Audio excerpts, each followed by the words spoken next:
Gone. I think that's out.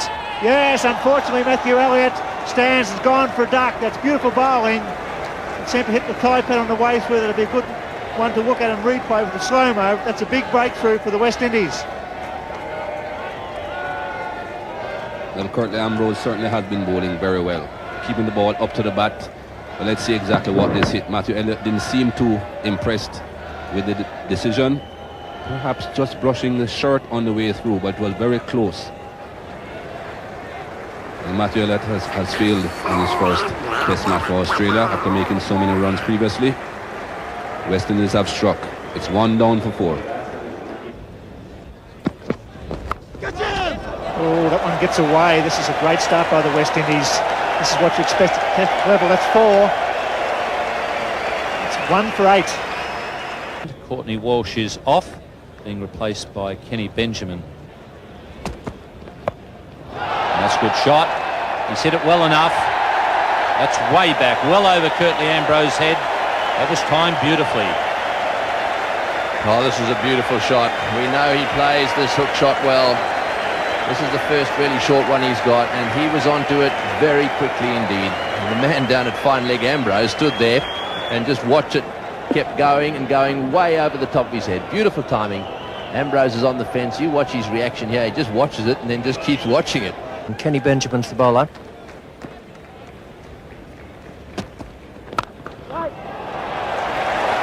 That's a good stroke. This will give us an idea about the pace of the ball across the outfield. Well, it's good enough because I doubt if Ponting timed that as perfectly as he might have wished. And yet it's still gone to the boundary. So there's a bit of speed and it will quicken up as the afternoon goes on. Yes, that's wide and short. That's well played by Taylor. He's been waiting for one outside that off stump for a while. He's got that one away nicely. Not quite to the fence, but he'll get 3 here. He's been very patient, and that was one of his bread and butter shots.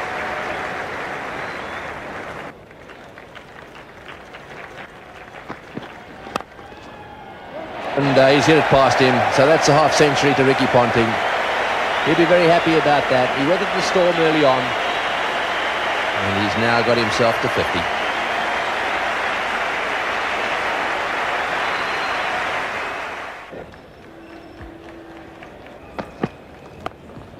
Good start by Taylor, probably his best shot so far, and that could go all the way. Good positive start. That's 4. Good afternoon, Ian Chappell. Good afternoon, Bill. Nicely timed on that occasion from Mark Taylor.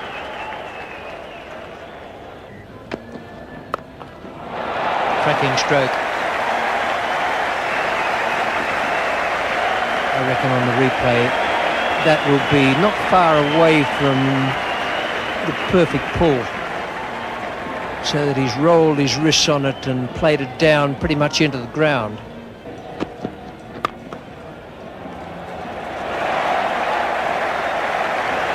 I don't think Courtney's going to be over pleased with that. I'll check if the smile is bursting through, but I doubt it.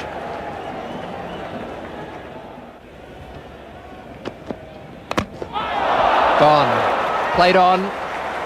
And Courtney Walsh at last has had a stroke of luck. It's been equal bad luck for Mark Taylor, trying to play a pull shot, a perfectly legitimate stroke. And the bottom edge down on the stumps. This could be the breakthrough.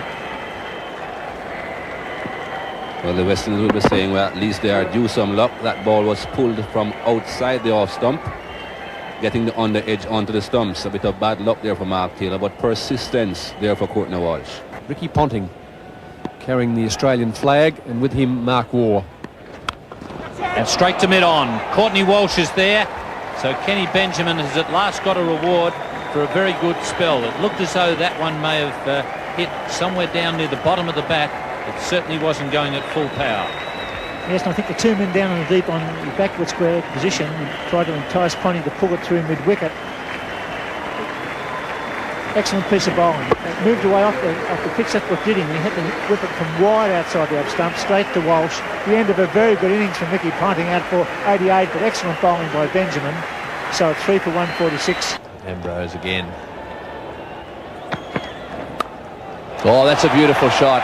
magnificently cut away, short outside off stump. Ambrose spins around there and walks straight back to his marker after that one. That was right off the meat of the bat. West Indian captain continuing to bowl. That's caught behind.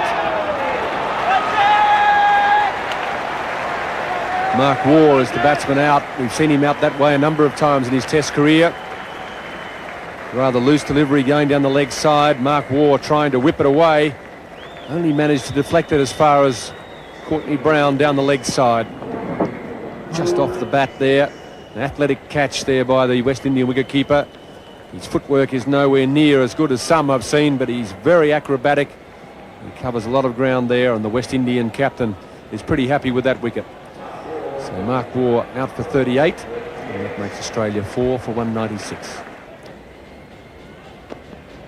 It's in the air, and he's gone. First ball, Courtney Walsh ran up as though a man on a mission. He knew that he had an opportunity to break through here and get into the lower order of the Australians. He's bowled the ball just short of a length, the area that Michael Bevan has probably found most difficult against the faster bowlers. Again, he's hung the bat out. A little bit of bounce and a bit of movement. He's out first ball for a duck. Samuels, the fieldsman. Ian Healy, the batsman, who will be facing the hat-trick.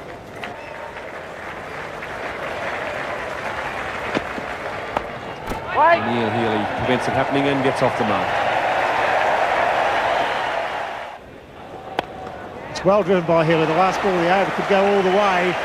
A very good over for Australia. The ball slowing up, but will just make it. 8 off the over, 5 for 234.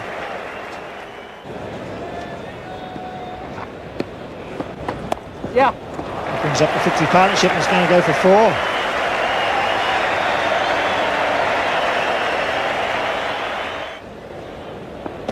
'80th over, and that's cracked beautifully. That's 4 more. Too short, too wide.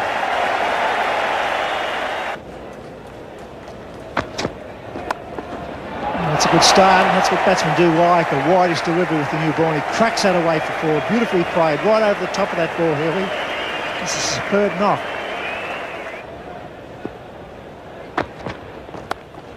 There's another one. And Bishop is wrecking control, length, wilting under pressure, really. He needs to bowl well for his captain and his team here. Give him the opportunity with the new ball. Healy, a very dangerous batsman. And that's gone to third man as well. We've seen a lot of runs scored in that area, all the way to the fence.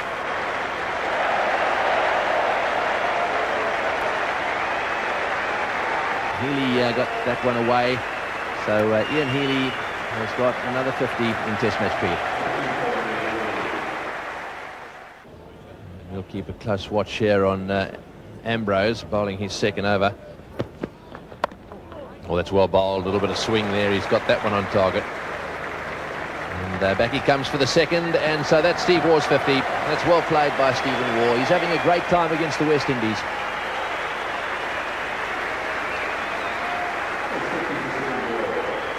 Steve Waugh's consistency in the last 3 years at Test level has been quite incredible.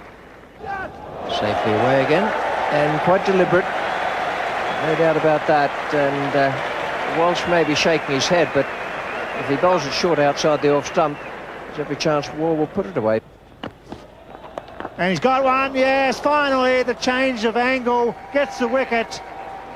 Stephen Waugh is gone by the change of line. They tried something different. Bishop went around the wicket. Lara come forward. Steve Waugh waited. And that's the end of a very good innings.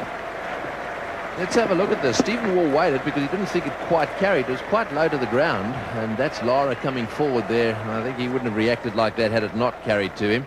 Because there he is on his way back now. And he made 66. It's 6 for 338. Just the one slip in place with Ian Healy on 99. And there it is for Ian Healy. Number 3, and that'll give him a lot of joy scoring it at his home ground.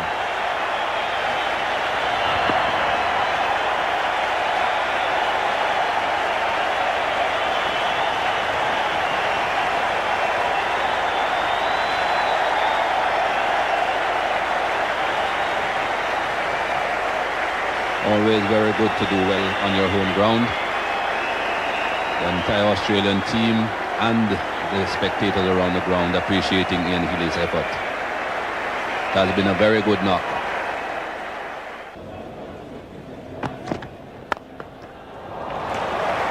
Not perfectly timed, but well enough.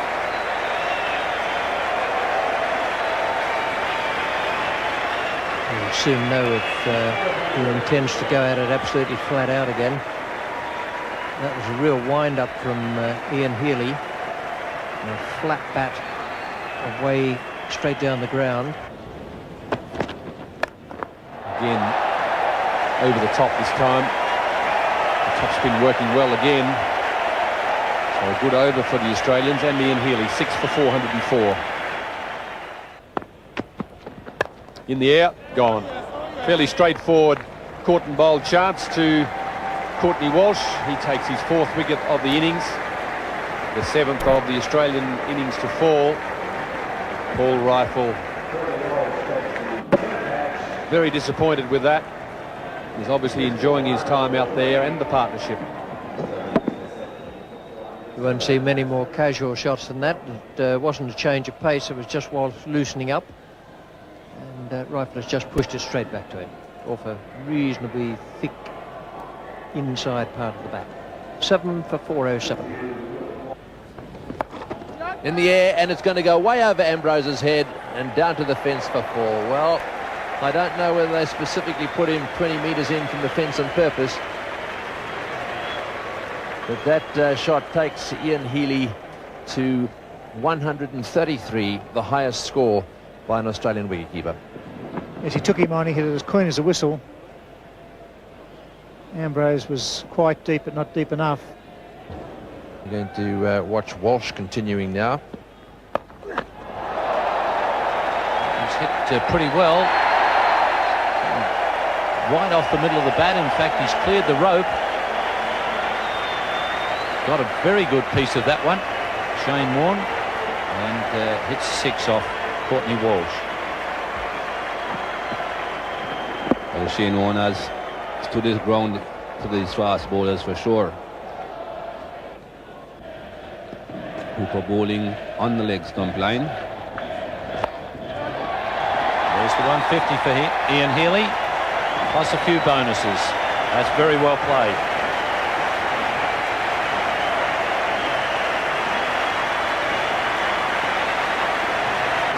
An excellent knock by Ian Healy. It's going to be Bishop from the members' end. Oh, straight back went the pull shot, and that was a very good catch by Bishop. Good reflex catch. So Warren's out for 24. It's now 8 for 468. Shane Warne looking to play a straight pull shot, really. Well, that's where it went, straight. He was trying to hit it just on the onside. Didn't quite get the timing right. A comfortable caught and bowled for Bishop.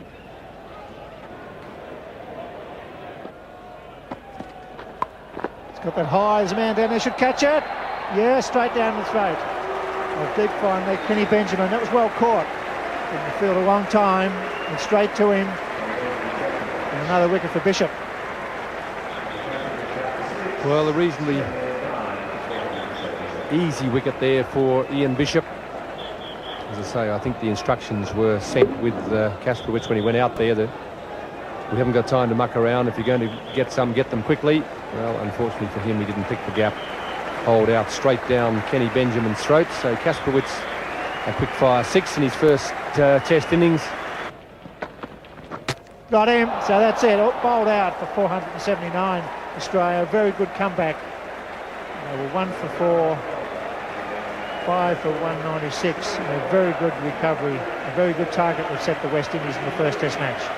The Australian innings finally over with an imposing 479 on the board, the star being Ian Healy, who was unconquered on 161, a knock which included 20 boundaries. Courtney Walsh was the pick of the Windies bowlers, picking up 4 wickets in a display that tended to be too short on a wicket that was getting better by the hour. With the wicket probably at its best and nearly 2 hours to bat, the opening pairing of Campbell and Samuels walked onto the Gabba.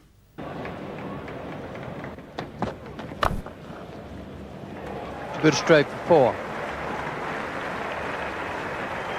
Samuels is a little bit of a stand and deliver man, but he didn't have much to do there with his feet. It's no wicket for 9. McGrath now is at the Vulture Street end. Just away from the man at cover, and 4 runs. Very competent looking shot from Robert Samuels. West Indies go on to no wicket for 19. Got him. Yes, he's out. No way that didn't go off the bat. Big deflection there, and that is the first wicket to McGrath in this West Indian innings. Samuels out caught. That was good bowling by Glenn McGrath. Kept him tucked up in line with his body, and then one on-off stump going away. Robert Samuel just tickling that through to wicketkeeper Ian Healy. Glenn McGrath has struck for Australia. They needed an early wicket, they got it. Robert Samuels departs. It's 1 for 30. Oh, gone! Good catch! Warren, a third slip, splashing at rifle. That went like a bullet. Warren grabbed it. I think it may be the second grab. That's a big breakthrough. Very good catching by the Australians, and the West Indies all of a sudden 2 for 43. That's half the battle when you've got bowlers striving away out there late in the day. That someone will cling on to a fierce strike like that. That was a good effort. Nicely caught by Warren, and well bowled by Rifle, coming back after all those no balls at the Stanley Street end. 2 for 43. It's going to be Shane Warne for the first time in this series, coming over the wicket.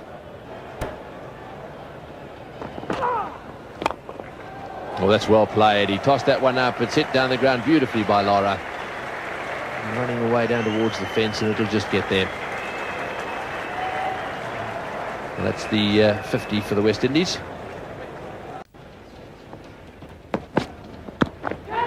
Big shot for catch. It's gone! Edge onto the bat. That's a big breakthrough by McGrath. The ball popping up. Mark Waugh made the ground, trying to whip that away on the leg side. It was a shortage delivery, and that's a massive blow for Australia.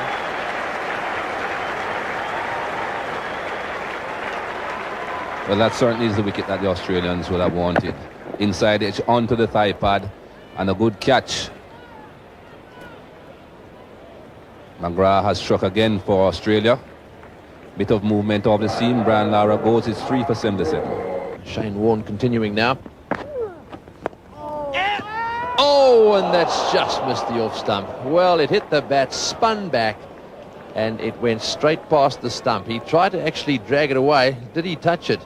Let's have another look at this. This will be interesting. Here we go. Back he goes. It spins under the bat, bounces up. Healy is watching it. It's going towards the stumps. Did he get on his toe? He may just have got it away. That's the attempted flipper, and that's 6. That's a nice bit of timing, about 5 rows back. Well caught in the crowd.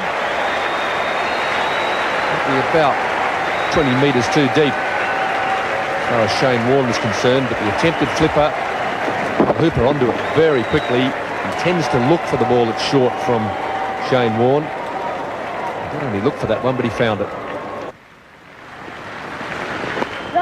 He's got it. He set off there very quickly. That was well run by Carl Hooper. That'll take the pressure off him just a little bit. So he's gone to 50. He's made that 50 in 186 minutes, and he's hit 2 4s and a 6.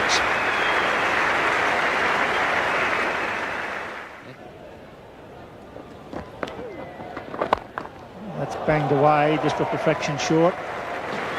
That's beautifully played. That's what you should do to leg spinner when you bowl your long hop at this level. You did it beautifully.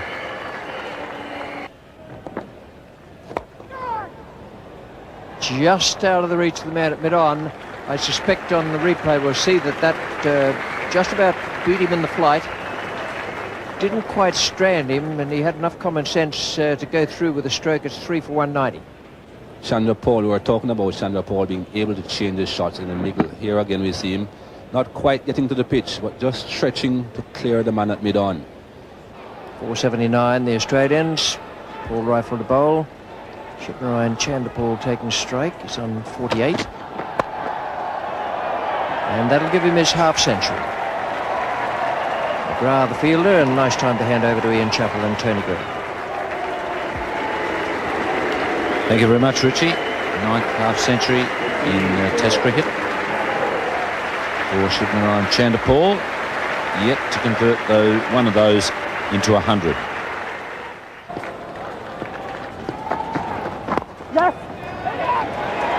This could be close. Well, he's calling for the third umpire. We'll have to wait and see what happens here, but it's very close. This will be a very nervous moment here for Carl Hooper. Very quick single attempted, direct hit. And I think he may have to wait.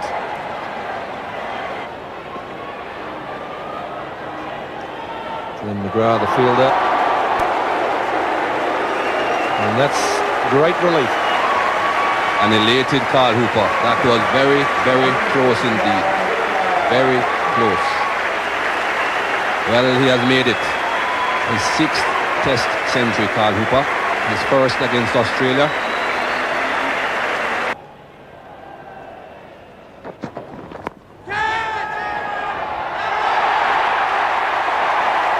Well, that is an unbelievable catch by Ricky Ponting. He's covered an enormous amount of ground. Carl Hooper didn't even wait for the umpire's decision in the end. A little bit of bat onto the pad, and Steve Waugh has done it again. He's removed Carl Hooper. As we have said, nothing is taken for granted with this man has the ball in his hands. Look at this catch though. Brilliant. He had a lot of ground to make Steve Ponting. Came in a long way from square leg. Carl Hooper goes. He scored for 249. Jimmy Adams is the new batsman for the West Indies. Jimmy Adams on strike. That's his first delivery. And, Steve Waugh finding a yard but pulling up very short. Well, he's had a few problems with his groin, and he pulled up as he let that one go. I think it was a little bit of extra effort. He's had a lot of trouble in that area. No, he's not happy. I think he's decided to do the wise thing here, and that is to get back in the dressing room straight away. So Ponting to bowl out this over. Got him, that's got to be out. Yes, plumb in front. Adams out for a duck. Ponting does the damage. What a breakthrough. Disappointment for Adams, but a great boost for Australia's chances. Give him another over, I say. That one swung back, it straightened down the line, and having appealed a lot for LBW, at last we've seen one given. Now, the question is, did it bounce too much? I think it certainly straightened down the line. There we go, let's see where it hits him on the pad. Just above the roll, and he's back on that, well, yes, in fact, he's behind the line, so a good delivery there from Ponting. So, Adams, LBW, 2 Ponting for a duck, and the score 5 down for 255. And a hand on it for Taylor, but he couldn't hang on to it. Chanderpaul will be thinking that that's the break he needs to go on and get a Test century.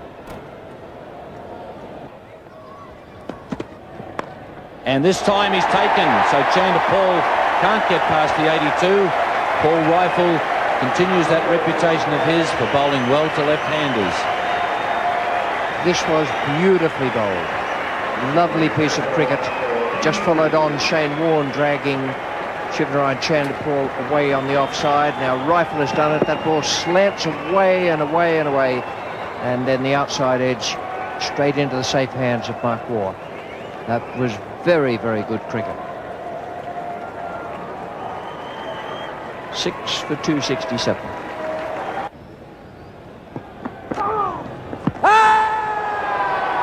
And umpire Mitchley has decided that Bishop is out. It was the flipper from Shane Warne, and he felt that it was going straight on and going to hit the stumps.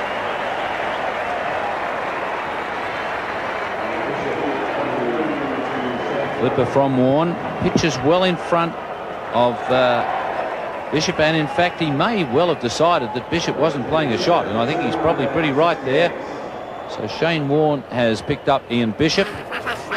He's gone for a duck. West Indies now with a battle on their hands to avoid the follow-on.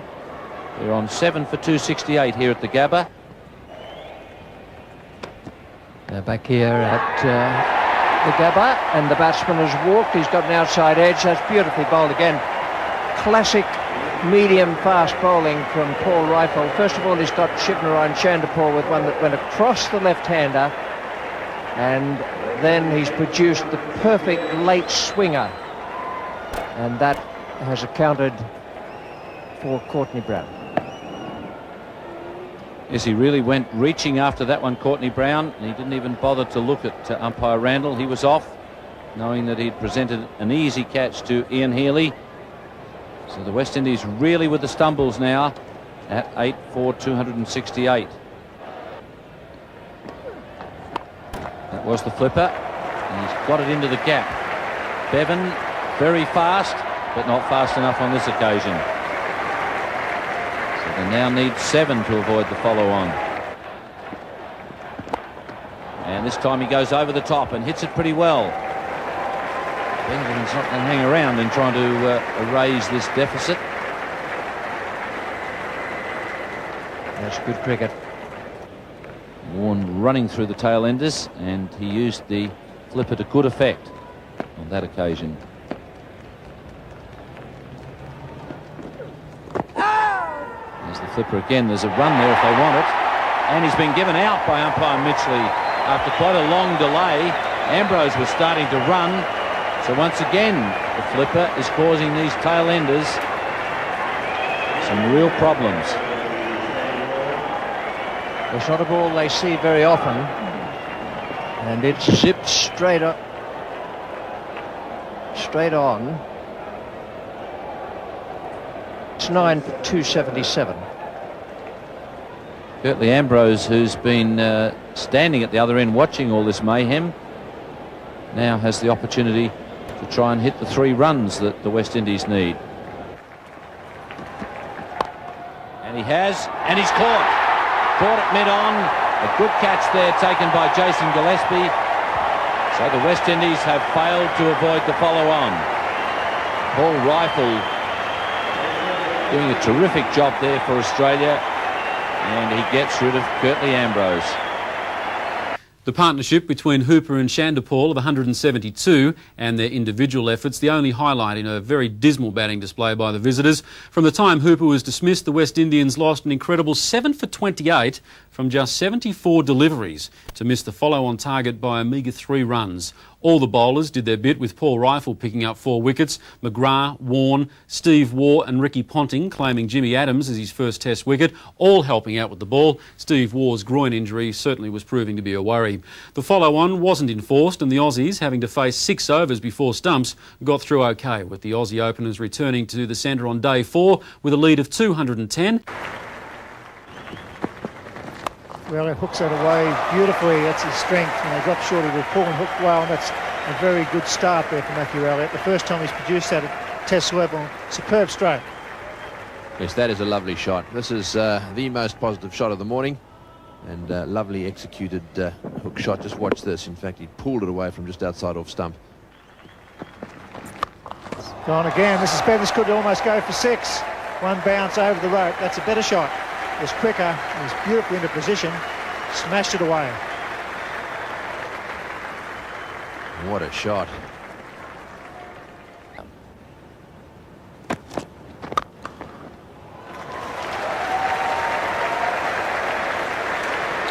The half volley never really causes that many problems. So that will relieve some of the frustrations for Mark Taylor.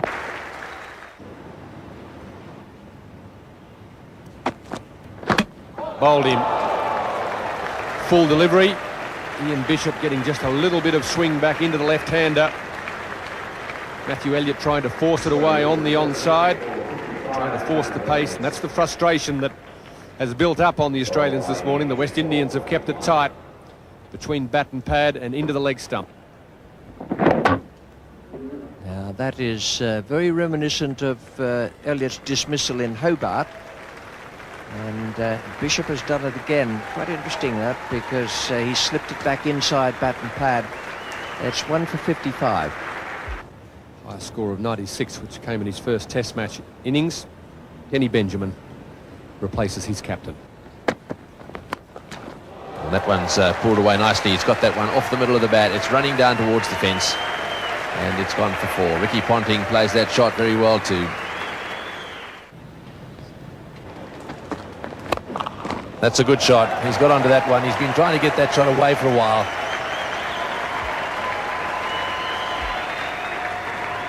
Kenny Bishop being a little expensive in the context of this innings where the West Indies are trying to contain Australia.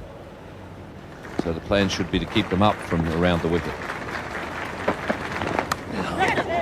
Got him. Yes, caught behind. He's really hit the cover of that one. It was fumbled by the wicketkeeper. But luckily for him, it bobbed straight up in the air. And Mark Taylor, trying to force the pace here, has eventually got himself out, caught behind. Once again, the move around the wicket has paid off for the West Indies. Taylor trying to play that square drive. Not well taken by Courtney Brown. He got a lucky break when it popped straight up in the air. Took it easily at the second grab. Kenny Benjamin has struck. And Australia have lost their second wicket this morning with the total at 74. Mark Taylor out for 36. Oh, just over the top of Gully. I think it was always going to go over his head. It was actually very well struck by Mark Waugh. It was a bouncy delivery outside off stump, and it went flying away over Gully for 4. Oh, down the leg side, and a big deflection there. Up they go. Ponting doesn't want to know, and he's given him out. I think Ponting looked nervously around down the leg side, and I suspect too that umpire Mitchley just paused on that one, see if he would go on his own, of his own accord. He didn't, and eventually he raised his finger, and that was the end of Ponting. See if we can pick up a deflection here.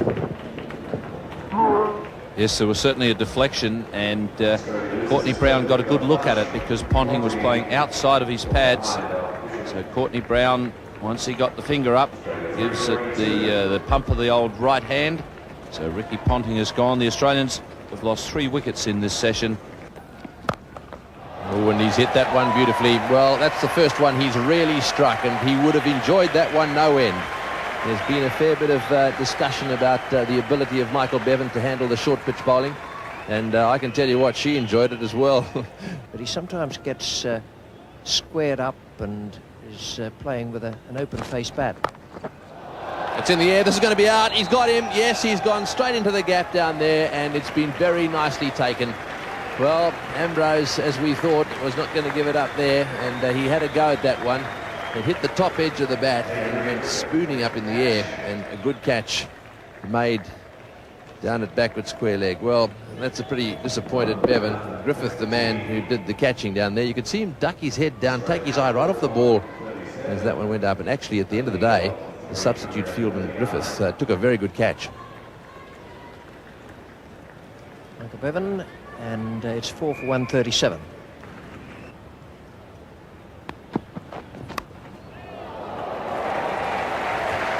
Well, it has brought up his 50, but not a very convincing stroke. He fought for it, Mark Waugh, fought for that half century, and he has gotten it. So Bishop, 2 for 30, his figures to Healy. He's hit that one straight through cover. Beautiful shot. That'll go all the way for 4. Lovely cover drive. Lovely way to start this afternoon session. Really was a terrible ball. Obviously, Ian Bishop hasn't warmed up in the dressing room. He just ambled in and just put that on a good length, and Healy punched it through mid off. Great shot. That's out, caught behind, a really wide delivery, huge nick on that. I can't believe he's not going to give that out. That is abs. Of course he's out. Goodness sake. I don't know why you've got to wait all day. Big nick like that, give it out. Let's get on with it. Well, as a South African umpire, maybe his reflexes are a bit slow, but goodness gracious, you can hear the nick from here, and the players, they couldn't believe it. And finally, the umpire, Cyril Mitchley, put his hand up, and Mark Waugh departs. He's out for 57. Very wide delivery, just got a big nick on it, straight to the keeper, regulation out. And all of a sudden the umpire stands there for what appeared to be about 3 seconds before the finger finally went up. And that's not good umpiring. A long, long time. 5 for 189. He's deserved 3 wickets, Ian Bishop. He's bowled pretty well. That was a wide delivery, but he has got the ball to move away a bit to the right-hander, so... Well played, he's got it away, and it's gone to the defence for 4. Well, it was right off the meat of the bat, went flying down to third man. Ambrose down there, he couldn't stop it. He got one hand to it, but that was about it.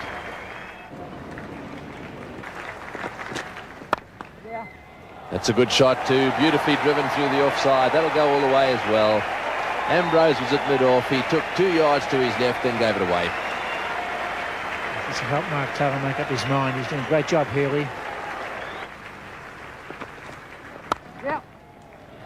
And that one played away into the covers again. They'll get one here. Oh, he wants to, and this is going to be a run out. He's got himself in terrible strife. That's out, and it's probably going to be the end of the innings too.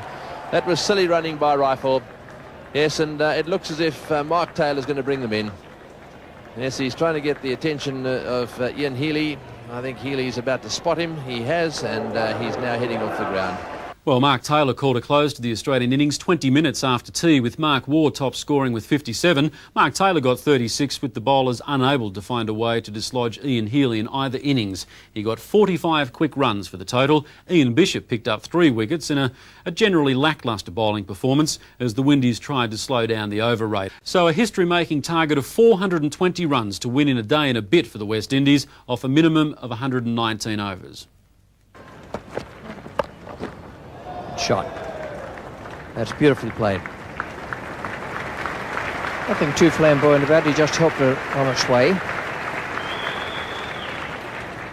Shane Warne to come on. He's going to bowl from the Stanley Street end. As that one is smashed away down to deep mid-wicket. It's going to go all the way, is it? Not quite. In fact, they're having a look down there to see whether it's in fact carried. Hitting with the spin. That's a beautiful shot from left-hander. With the spin, straight after the drinks break, and that's well hit. And that's gone all the way. Gone again. Could be out. Good. There comes Switz is getting back. He should catch this. Dropped it! Went straight through his hands. What a let-off for West Indies. In fact, it's Rifle down there, who's normally got a good pair of hands. Got back, and that was really a sitter. Oh, he missed time, has he? They're asking a bit quick. He's gone. Caught by Taylor. So an eventful over. Bit of bat pad there, Samuel squeezing it out. Warren breaks through. It's 1 for 54. Yes, no doubt there. It's definitely a big nick. It then went up in the air, and Taylor made the catch at slip.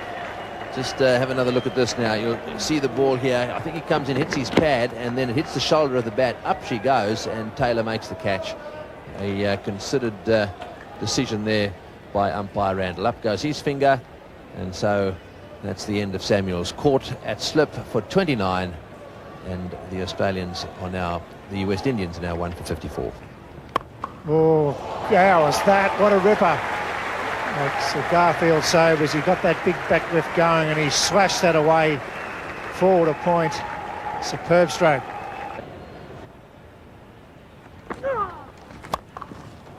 Loves that pull shot, and he plays it extremely well. Only able to do so because of his footwork. It's 1 for 89. The Windies got through to stumps with the loss of only Robert Samuels for 29 and Lara and Campbell on 29 and 28 respectively, with Lara looking very menacing. The equation was fairly simple at the start of day 5. The West Indies needed 331 runs to win in 6 hours, and with Lara there they had every chance of pulling it off. All was set for an enthralling day's play. Time will go all the way. That was a wide delivery, looking for the rough. He hits the cover drive perfectly. That's the danger for the left-hander too, but such is the class of this man. He got to the pitch, it was wide. Races away for 4. That's well played. There's no one at third man, and that'll go all the way for 4. Well, he's been patiently waiting for the loose delivery. That one was short outside off stump, but it was beautifully played by Sherwin Campbell. He moves on to 39. In the air, got him, yes, he's out. Lara is holed out. That's good bowling by Rifle. Fed him outside off stump, try to encourage him to drive. This is a huge breakthrough for the Australians, and what a good catch too. That ball was flying in the direction of slip. This is a big blow. Lara out, caught slip off the bowling of Rifle. So Mark Waugh once again catching a beauty. That was a very good catch. That ball got down there very quickly indeed. And Mark Waugh, very safe hands. Good delivery from Paul Rifle, pushing it across the body of Brian Lara, encouraging the drive, good length, good line, and the wicket for Australia. It's 2 for 118. And it is now going to be Kasperwitz to bowl at the Vulture Street end.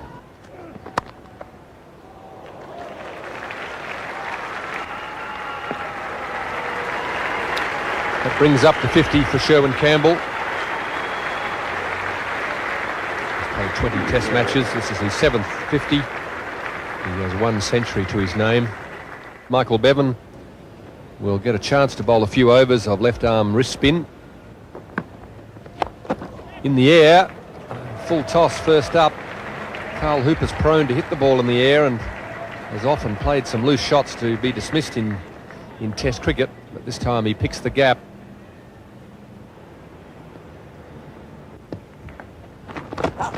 That could be a bit of trouble. That's out. It's a very, very ordinary shot by Carl Hooper. Just tried to tuck the ball around the corner, and the move has worked for Mark Taylor. Brought about more by some loose batting than a particularly good delivery. Well, that's exactly what Mark Taylor was bargaining for. Less reputation for Michael Bevan. Carl Hooper looking to be a little bit more aggressive than against Shane Warne and the wicket. Exactly what they wanted, the Australians. Well, that one's gone down to the fence. No ball called, and he's got it away into the gap between slip and gully. Bowled in. He's dragged it back onto the stumps. Well, it's worked. He's gone round the wicket, and they have decided to try and drag him out yet again. This time he was there just a little bit early. Did it move back off the wicket? Well, we'll soon find out. But one way or the other, he's got a little inside edge onto that one, and it shattered the stumps. Well, good thinking here from Glenn McGrath. Always bowls with a plan in mind, McGrath. That's why things tend to happen when he is bowling. Good breakthrough. Chanderpaul is gone for 14. West Indies 4 for 187. Bevan full toss, cracked straight to cover and misfielded. Shane Warne, probably a bad bouncer. He's normally a good field, but it went through his hands. Positive cover drive from Sherwin Campbell. Big shout there. That's close. He's got him, yes. That's a pretty good decision. That would be the top spinner. Come on, Jimmy Adams. Not happy, but that looked to me to be very, very close. Pushing forward to the popping crease at Middley. You'll probably find that pitched and went straight on. Actually, it spun a bit. So that was a very courageous decision found by Steve Randell. If it had been the flip, it would have been much closer. He's out for 2. It's 5 for 202. Now here's Bevan. And he is quite useful. Doesn't do much bowling at the moment, but he's pretty good in situations of this kind where the captain wants a wicket. He spins the ball both ways, and he's fairly deceptive with his wrong-un.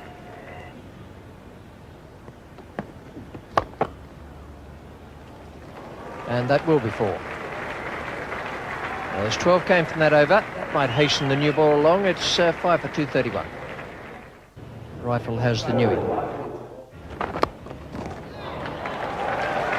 It's a no ball, but he wouldn't have picked up the call. He's just given it some fearful hammer. Now Glenn McGrath from the Vulture Street end.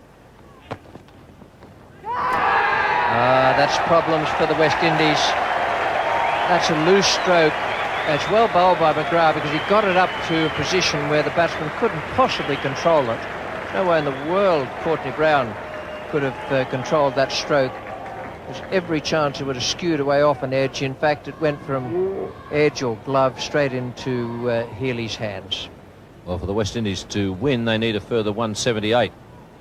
That equation, the winning equation, went out the window when Paul Rifle got rid of Lara in the first session. Now Campbell needs 3 for 100, and this should be it. And it's well run and very well played.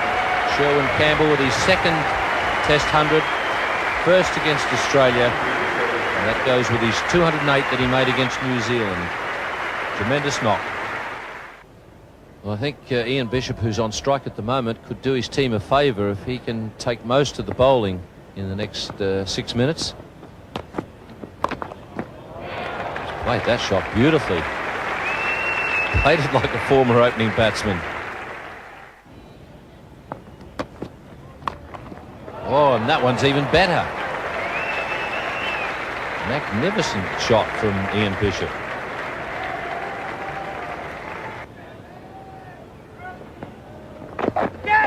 Big shout this time. I think he got in. He walks, so Bishop walks. That's unusual at test level these days. He walks, and it's a big breakthrough once again by Michael Bevan. Once again, it's the extra bit of bounce that Michael Bevan produces, which brings about the fall of Ian Bishop's wicket. He rips it over, just short, and it leaps off the wicket, straight off the gloves. Ricky Ponting had no doubt.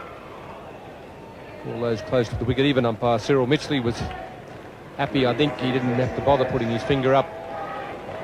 Michael Bevan fans are in heaven. 7 for 281. It's gone. That's a good shot. He's hit that and away to deep mid-wicket. It's on the onside. One bounce over the fence for 4. This is McGrath again round the wicket. That's him. He's gone. Well, that was a short delivery just outside off stump. It got a little bit big on him. He followed it. He really should have been letting it go. And the deflection there going straight into the slip cordon. Ambrose out caught off the bowling of Glenn McGrath. This is it again. Have a look. Glenn McGrath has tried everything here. He attempted the bounce that came in towards Ambrose. It went a bit offline down the leg side. Then the Yorker, and then the bounce that is drifting away from his body. Curtly Ambrose just sparring at it and pushing it into that slip corner. West Indies are now 8 for 293. Mark Taylor has decided to switch Bevan around. Oh, the big appeal, and he's got him out, LBW. Well, that's the end of a marathon knock. And what's more, a very, very good one at that. Once again, Bevan has struck LBW, and this innings by Campbell has come to an end. Very good knock by Sherwin Campbell, but Michael Bevan, he pushes the ball through a lot quicker than people think, and that was a quick delivery. Hit him plumb in front. There's no question about that one. Sherwin Campbell, brilliant innings, but Michael Bevan and the Australian team are rejoicing. They know the end is very, very near. And that's got to be very close. Yes, that's the finish. Glenn McGrath has done it in style with his late swinging Yorker. He produces some good ones to get rid of the tail enders. And on this occasion, it's Kenny Benjamin who goes. Courtney Walsh strolls down the pitch to shake hands with Mark Taylor and congratulate the Australian team on their first Test victory. So a very excited Aussie camp ran out winners by an imposing 123 runs to take an all-important 1-0 lead in the series. For the visitors, opener Sherwin Campbell played the knock of his life to score 113 with support late in the innings from Courtney Brown and Ian Bishop. Once Bevan dismissed Bishop, however, the innings again capitulated and they lost 4 for 15. For the bowlers, Glenn McGrath took 4 for 60, although the match-turning performance came from Michael Bevan, who took a career best 3 for 46. The man of the match, though, was of course Ian Healy.